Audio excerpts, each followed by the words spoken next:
So, the 11th step of mindfulness of breathing is breathing in, one concentrates. Breathing out, one concentrates.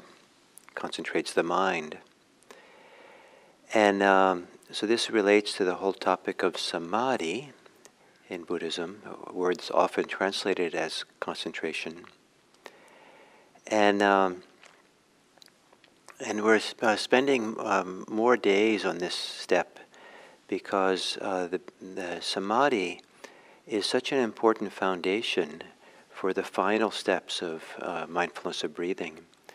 And we don't want to rush through this. Ideally, you're kind of coming along a little bit, following just enough, getting a sense or a feel for what these steps are about, that you have some inner reference point for what we're doing as we continue going on.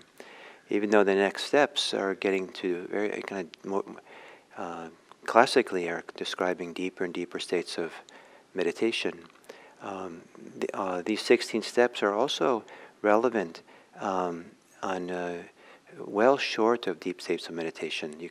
We kind of can go through them even in relatively ordinary states and recognize kind of little shifts that represent these different states. So I'm hoping there's enough, by going slow enough, that you can follow enough. So we're spending more time with samadhi, and I've already said some of this, that the word in this 16 stages for concentrate has also been translated as steady. And I like to translate it as unify, to unify the mind, or steady the mind, or stabilize the mind. The word is samahadati, and the verb adati means to place something. So it's like placing the mind, or placing awareness on the object that we're focusing on. So placing it on the breathing. I love the expression landing, just landing on it, and just kind of gently landing like a little helicopter or held a drone or something, or like a bird that comes in and just kind of, I guess it flies in, almost stops in the air, an inch or so above the ground, and then just lands on the ground. So we come right in there, we land, and settle, place ourselves. I'm very fond of using the word composure as this. We're composing ourselves on the breathing. And that samadhi is an act of composing ourselves, because of the word pose also means to place or to stand someplace. So we're taking a stand and resting in there. And to settle, to steady, are all these words associated with samadhi. And now samadhi itself is often translated as concentration, but it more generally means meditation or a state that we're in, a state of mind that we're in that can be many different states where we're quite settled and steady and peaceful. And I wanted to read you very early commentary from the Abhidhamma, a very early commentary, where it lists, it kind of defines samadhi. And it's a wonderful definition, a whole series of little definitions. Samadhi means embracing. Samadhi means completion. Samadhi means single-pointed. Samadhi means unconfused. Samadhi means unscattered. Samadhi means undisturbed. Samadhi means unperturbed. Samadhi means liberation. And the next one is particularly nice, next series. Samadhi is seeking harmony. Samadhi is acquiring harmony. Samadhi is receiving harmony. Samadhi is grasping harmony, taking hold of it. Samadhi is entering harmony.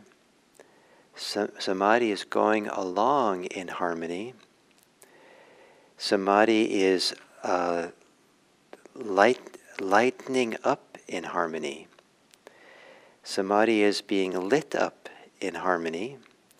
Samadhi is harmony, welfare, and happiness. So I think it's a wonderful list. And this idea of harmony, or evenness, or balance, the word is samma, S-A-M-A. And so you get a very different feeling for samadhi from these kinds of descriptions than you would if you just told that samadhi is one-pointedness of mind. And when you talk about these absorption states, jhana, which sometimes the way that they're talked about, they have an intensity and a kind of laser idea, and people really try hard to get into it, not really realizing a big part of this samadhi is letting go, relaxing, settling deeper and deeper and deeper. And then, but for these jhanas, these absorption states, the verbs related to them are entering the states and abiding in them. And this idea of entering I think is a beautiful image, that we're not looking to zero in, we're not looking to force ourselves to be a state, but rather we're kind of entering into, and I like to think of entering into a sacred area, a sacred piece of land or a temple, where we enter into with some reverence and respect and care. And how we enter is an important part of the entering. And then the two verbs are to enter and to abide. It means that we take time just to linger in those states, to reside in those states. In whatever kind of samadhi states or good states or nourishing states there are, we abide in them so that we can be conditioned by them. There's a reconditioning process that happens through meditation, that we're allowing ourselves to, life as we go through can condition us in all kinds of negative ways. And meditation is to undo that. The conditioning that comes from greed, hatred, and delusion is very different than the condition that comes from generosity and love and wisdom. And so some people have even said that samadhi is kind of a reparenting. If parenting didn't go so well for us growing up, it has the very deep and profound impact on us too, if we allow ourselves to be nourished by it, which requires abiding in it, dwelling in it, so that we really can let the goodness of these states really seep in and affect us. And if we're in a hurry to get more and more concentrated, we're not going to allow the nourishment to really recondition us and open us and soften us in a way that's useful in the path of liberation. And I thought I would also read to you a list of the things that Buddha talks about that he encouraged people to abide in. So he's not just saying, in modern United States, there's often discussion about being rather than doing, and meditation is a chance just to be. I don't think the Buddha would quite say it that way. Rather than being, he talks about abiding, maybe very closely related, just abide. But he's always talking about abiding in something that's wholesome and good, not just being angry, or fuming. If you just abide in that maybe has a negative impact. If that fuming and resentment and anger just kind of simmering along in some way.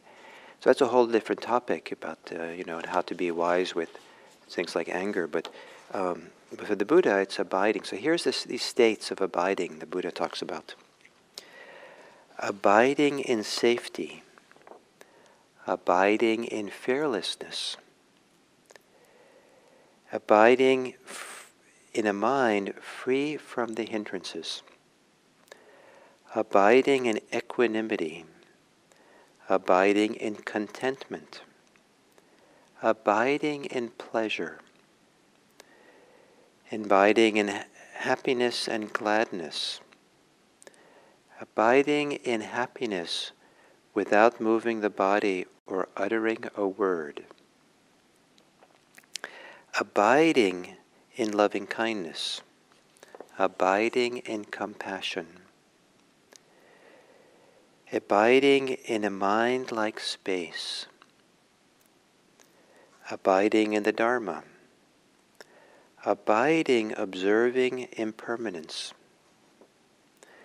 abiding in stillness, devoted to a pleasant abiding here and now. Samadhi states are Buddha often describes as a pleasant abiding here and now. And then abiding in the four foundations of mindfulness. And it's very significant that the word is abiding in the four foundations. It doesn't say practice the four foundations of mindfulness. It says abide in them. Abiding in bliss. Abiding in emptiness. Abiding in peaceful liberations. Abiding in the supreme goal. So to abide, one has to be patient. I think of abiding as being very closely akin to being in a receptive state. So we abide, we're patient, we're not in a hurry.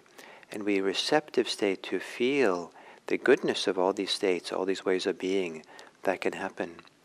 And so we're talking here now about the 11th step of Anapanasati. So of course, when we sit down to meditate, there are times when these are not available, and we are angry, we are agitated. And to sit down and say, just sit there and abide in these good feelings, simply doesn't work. And so we learn to practice with the first steps of Anapanasati that really support us in the challenging states of being that we can have in daily life. But as the meditation proceeds, then at some point, what I'm calling today the goodness, the nourishing feelings, the beneficial feelings, sensations that are here, the Buddha encourages us to abide in them. And then when they arise in samadhi, in these states of harmony, settledness, steadiness, unification, that we really now we're really here in the present moment and really feel that in the present there's a kind of harmony and joy and well-being, gladness. All these possible different flavors of the goodness that might be there. Whatever the flavor is of the day, there's also a very important place to abide in it, to receive it, to let it nourish you and fill you and let it kind of penetrate and permeate yourself in some way. And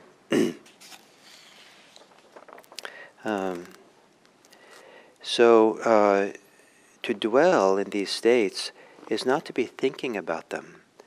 It's not be seeking and planning and expecting and wanting and holding on to things.